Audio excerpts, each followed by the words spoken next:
1FM 91.3 Good Times Greatest Hits. Jennifer Lopez and Let's Get Loud. And should you be getting loud in front of your kids? That was something we asked you this morning in terms of fighting and arguing. And you know what? Happiness scientist Yeo Sha-En is in the studio. Good morning and welcome back, Sha-En. Thank you for having me. Yeah, so I'm sure you caught a little bit of that conversation on the way in. What are your thoughts on that? You know, parents fighting in front of their kids. I mean, I heard that there are two camps, right? Yeah. And I think for me, I think it's how you fight.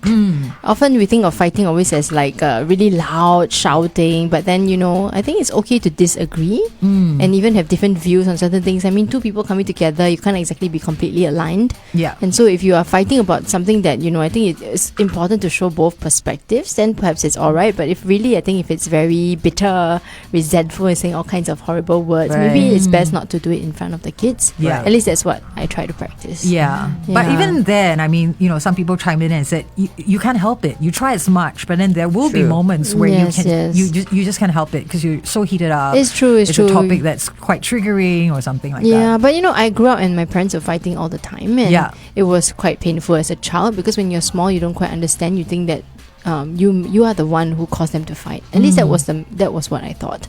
And that can be quite distressing if you're a young child because you don't quite understand what is actually happening. Yeah. Because sometimes the content of what you're fighting about may be quite complex, for example. Correct. Right? And so, I don't know, if I look back, I would say I wish that they fought about all these very distressing matters in private, but then be able to still come and let us know what that was all about. Yeah, I think like having that down. resolution would have been helpful to say, like, you know, we were fighting just now. I hope it didn't make you feel too distressed. It's not about you. You know, there are things that we need to work through and things like that. And so I think having the best of both worlds maybe, to me, is the middle ground. Do you think this would affect different children differently? Because some kids might be highly sensitive or empaths and they don't process the negativity very well. True. You're talking about me, Carol. Yeah, I'm a highly sensitive person and I was very empathetic, and so I absorbed a lot of the emotions. But I also think that part where you talk to your children about what fighting means can also be a great learning point for them, that fighting isn't always bad. Fighting sometimes means that you don't see eye to eye, and just because you don't see eye to eye doesn't mean that it's necessarily bad. I mean, we live in a world that's so diverse now. Yeah. If we're unable to even tolerate some kind of answer that's different, then that's also not going to be really helpful for them as they're navigating the world in future. Right. Thank you so much for that. Very enlightening, Sha-En. You should come in earlier. Anywho, today we're on the topic of failure. Yes, because recently on the 13th of October, it was the International Day of Failure. Does this mean you can only fail on that day? Who knows, right? But why is it important to fail? I think failure has a bad rap, you know. It's like when we fail, it feels so awful. When we fail, it's like you didn't succeed, and we all want to win. Like, who doesn't feel good about winning and hitting your goals? But failure teaches us a lot of things. I mean, when we were growing up, we failed almost every day, didn't we? Like, you know, and our parents did too, like trying to feed us, right? You know, aim for the mouth, but hit the nose, aim for the mouth, hit the cheek. And then failure teaches us that, you know, we can make mistakes and it's okay, and we grow and we can stand up again and we can continue, and it makes us stronger in some way because we realize that after failing we learned something, right? And because we learned something and we applied it, we actually got better at that something. I mean, just like riding a bike. The reason why we fell off is maybe we didn't put our foot on the pedal in time. We didn't put down our foot. And when we learned that, then we got back on the bike and we were able to ride it. So we mastered something. Yeah. So I think failure is really important for mastery and growth. It's cool that you said that because I read somewhere a quote that says, there is no success without failure. Right. It is part and parcel of the process. You can't divorce the two. True. Yeah, but I think what people struggle with is, does it mean I need to go and intentionally put myself in failure's way? Right? And people, and it's often because we have black and white thinking that it's either or. Yeah. But I think the mindset should be, if failure comes and we make mistakes, let us not be too hard on ourselves, but recognize that in that moment, yes, of course it feels really bad, but there's something in there that maybe we can take away. Okay. Yeah, I mean, maybe not always. Maybe the lessons doesn't come immediately. Yeah. And it comes like 5 years down the road, right? I mean, for some of us, we're like, oh, so that was what that was all about. You know? True. Yeah, but I think going in thinking that it's not always that bad. It doesn't have to live up to its reputation. Yeah. Can actually feel a little bit more like, okay, well, this doesn't this doesn't have to be the end of my world. I love that. That's really, really so important. much perspective. Yeah. I think, some people have a very fatalistic mindset, and then it's like, I fail, and hence, therefore, it is the end, the be all and the end all. I mean, I work with a lot of schools, and the teachers do tell me that with students, sometimes they have this like, oh, if I failed in this test, then it's the end of my world. Oh dear. Yeah, Oh, dear. and so sometimes it's about letting them know that this is one test in the grand scheme of everything you're going to be going through. It must be especially hard for people who are perfectionists. Yes. You want to get everything right. Maybe you're slightly OCD as well. It just has to be right all the time. And when it's not, it's like, oh, poof, that's it. It links so much to your self-worth. You see, failure to people can be detrimental. I mean, to them, it's like an attack on my self-worth.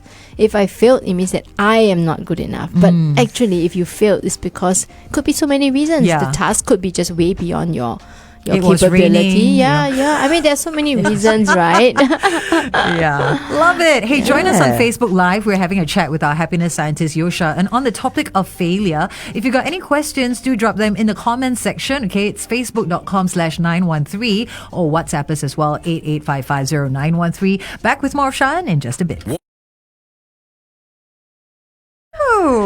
Good morning, everyone. And of course, we welcome into our studio our happiness scientist, Yeo Sha-En. And today's topic is all about the idea and importance of failure. We want to say good morning to Eileen, also David and Alun. And we have Henry chiming in. He says, failure and suffering is part and parcel of life. And to him, it is an opportunity to learn. So do not fear them, but embrace failure and learn to make good use of it.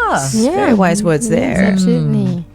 You mentioned before about how, what we can learn from failure is, it is part of the process of learning, and eventually it will bring you success. Is there anything else that we can learn from failing? I mean, I think sometimes when we are young and we failed, it had a really lousy feeling. And the thing about negative emotions is that it sticks with us. Yes. And so the memory of that negative emotion that's associated now with failure becomes something that we start to fear. Ooh. Right, so you have heard this term, fear of failure. Yeah. And so many of us have this. I mean, I always be the one to say that I have it too, of course, right? Okay. But the thing is, fear is meant to protect us. That fear came up because it was trying to protect us. And sometimes it did work too well to the point where we don't even want to try. And so if we don't want to try, then just imagine being that person at home saying, no, I don't want to try this new thing. And you're like in this box where everything is just the same. And yes, it's comfortable. And yes, some people even like it because you don't have to go and face your fears. But at the same time, then human beings are also designed for growth. You see, so if we don't push ourselves outside of that comfort zone into the growth zone by being able to tolerate a little bit of that discomfort and reminding ourselves the fear is trying to protect us, but the fear shouldn't stop us from doing the things that we want to do. Yeah, because there can be no growth without discomfort. Exactly. Yeah. Yes. I mean, that's the whole point of the comfort zone, getting out of your comfort zone. Yeah. It can be uncomfortable, difficult, awkward, and those are all those things we need to be prepared for, yeah? Yeah, we can actually become comfortable with discomfort. I like a lot that. of us don't know how to do that. The moment we sense the discomfort, we either run away, withdraw, or distract, or blame somebody. And therefore, you don't learn anything. And then we start to think, well, I'm not learning anything from this failure. But that's because we haven't learned to tolerate the discomfort, that zone, right? Before you have that breakthrough. If you spend time there and try to understand it, then you realize that, hey, there have been so many takeaways. How about really quickly, how can we become more comfortable with discomfort? I think first, don't judge when we fail. I know it's so hard, but what I've learned along the way is that the moment when I do make a mistake, of course, I allow myself to acknowledge those feelings. Like, recently I was having a discussion with a client and it didn't go as well as I wanted to. And of course, that doesn't feel good. Now, I'm not going to be like, woohoo, I fail, Yeah. I know some people who do that. But but I also say, like, if you deny your feelings, then you don't really get to understand them. So I was feeling quite low for maybe a few hours. Just like, I could have done better. I've been at this for so many years. But then I realized that, hey, is that really helping me or is that harming me?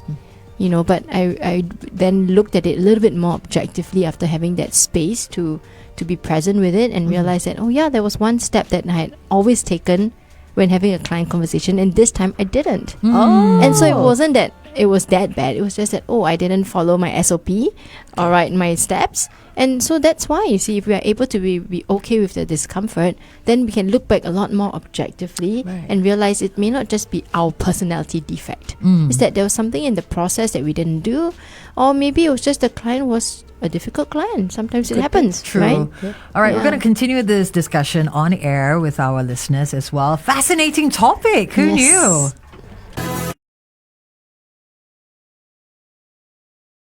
Good Mac with Everywhere. And sometimes, before there is success everywhere, there is failure. Oh, ouch.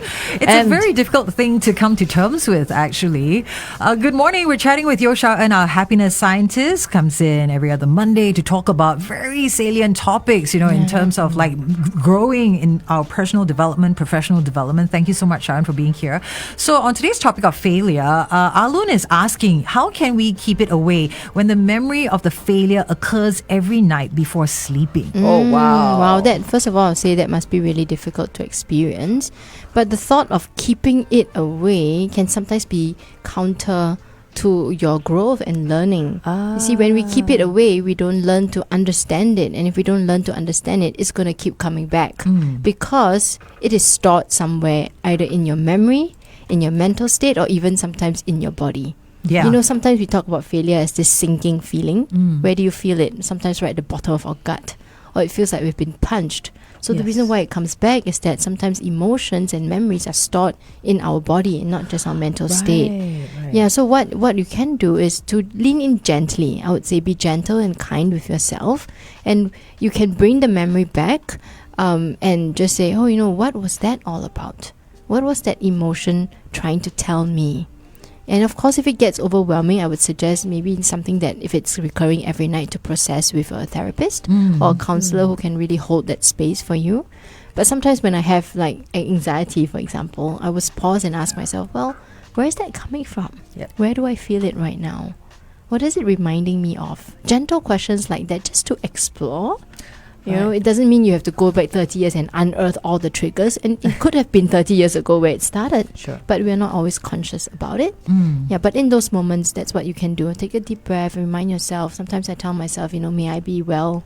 May I be kind? May I be gentle? That's nice. Yeah. Yeah, That's and nice. sometimes even just coming to terms with that we don't need to beat ourselves up about it, can be quite comforting and allow us to then go back to a bit more of a baseline state to fall asleep. I love that. It's a wonderful reminder to be compassionate to ourselves. I think because sometimes we beat ourselves up a lot. Like, why am I feeling angry? Why am I feeling anxious? And then you start to what's wrong with me? You start to self-introspect a lot and then pour more blame on yourself when actually, there's so many layers and things to consider. But our nervous system, I won't go into the too nerdy part, but there's a part that accelerates, which is the flight mode, which is why you say, I want to push it away. Sure. It accelerates. So just think about a car. When you're stepping on the pedal, you go very fast. And that's why you feel anxious, right? But then there's also the brake mode, which is the other side, which is freezing. And we need both for our nervous system to be regulated. So when we're feeling that tension, is our accelerator going, whee! So now we need to learn how to brake. Most of us don't know, and that's why we're on overdrive. That's why you can't sleep, right? I think Gurmit here has actually pointed out something you have pointed out, that the problem with failing is the conditioning we have about the repercussions of failure, right? True. If we are told failing is a test, it means we're not good enough. If it's a punishment, that there will be a punishment, and it's possibly a key driver towards being perfect, which is what you have mentioned before. Yes. The response from the environment around you, particularly as you were growing up, can make a huge difference into what's your mindset surrounding failure, right? If it was you did badly and you're a failure, people actually say that to you, or say that it's that's the end of you, it's it's a limit, and then therefore that's when we started having this thing called limiting beliefs. We started to place these limits because of the nurture effect, maybe not so much of the nature effect. Okay. Right? And so if we hear that repeatedly, then of course it's going to become a pattern, right? Yes. It's going to become a pattern that we repeat subconsciously. So it's true, yeah. So I think as parents, right, or adults in teens' life, or, we work with young people, I think it's important for us to be mindful, when they make a mistake, we say, mistakes are part and parcel of learning. right? And we comfort them and we offer them that compassionate voice, which they may not know how to offer to themselves. Yeah, and then maybe later when they've calmed down, then we'll say, hey, so what are you getting out of this? What did you learn from it? Okay. You know? I'm definitely going to try that with my kids for sure. Learning so much from Sha-En. Hey, any questions? Not too late for you to drop them over via WhatsApp 88550913 or join us on Facebook at facebook.com/913.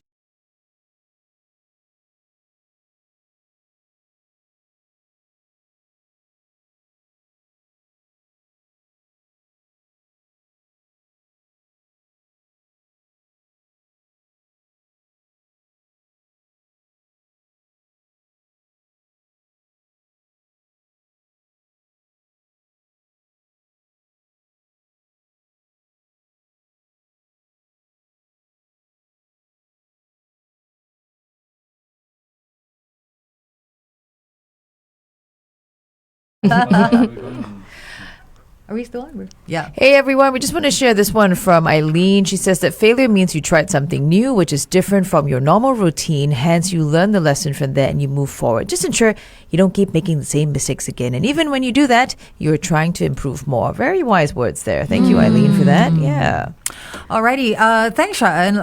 It always blows my mind. There's so much to think about. Just when you think yes, I've explored this topic in depth, and then you come and you bring it to the next level. So thanks for blowing our minds, on Monday mornings. Yeah. We can go deeper if you like. See, now there's more.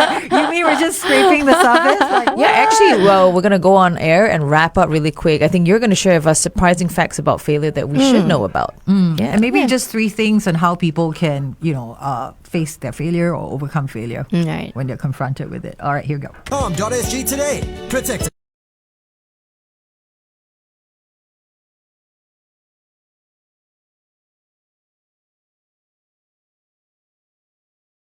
1.3. Good morning to you and welcome to the Brightside. You're with Carol and Lavinia, joined in the studio by our happiness scientist, Yeo Sha-En, in to talk about failure because World Failure Day was on the 13th of October. And you know what, Sha-En, you've got some surprising facts about failure, things we can learn. Yeah, when we fail, we think of ourselves as less worthy. And what if we flipped it the other way? When we fail, we think of ourselves as, we are growing and growing, getting better versions of ourselves. I think it's something that we can reframe, right? The other one is, even failing once can make us fear failure. Yes. Because failure, it's like a threat in our life, and our brain is on the lookout. We have a threat detector in our brain that says threat. And so if we fail once, we can even begin with that one thing to start fearing failure. I'm sure it benefited the cavemen a lot, yes, back of course. in the day. They survived because of that threat detector. Do not poke the cat. Big cat. The saber-toothed tiger. Yeah, and then the last one is, sometimes we self-sabotage when it comes to failure. We failed once and then we tell ourselves, oh, I'm a failure. And therefore, I'm not going to try this new thing. Even though some voice inside saying, go for it, give it a try. What's the worst that could happen?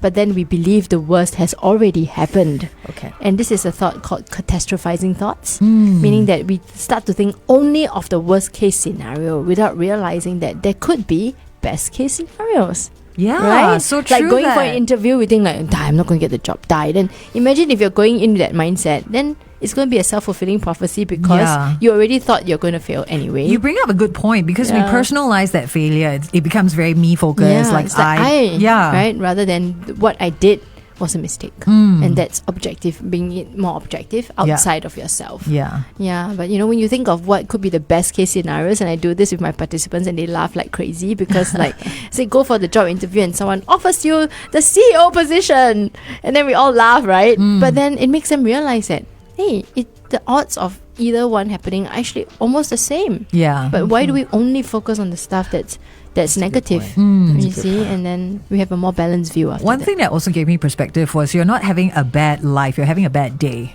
Yeah. When confronted with failure. Or a bad moment. Yeah. Or a bad period. And we all go through difficult periods. True that. Let's be fair. Yeah, but it doesn't mean it has to be the story and narrative of your whole life. True. Yeah. Very good point. And finally, what are 3 things people can remember when confronted with failure? Number 1, failure is not a bad thing. Failure helps us to grow.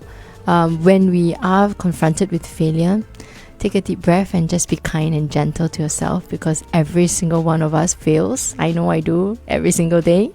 So it's not a unique experience to you, and we don't have to be perfect. And then the next one is, why not spend some time trying to understand what that was all about?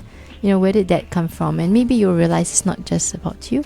It could be from elsewhere, the environment. It could be steps that maybe you didn't notice. You could have had a bad night's sleep and not be able to see certain things. True. So it's okay to find a balanced view. Not blame everything around you, but put it in perspective.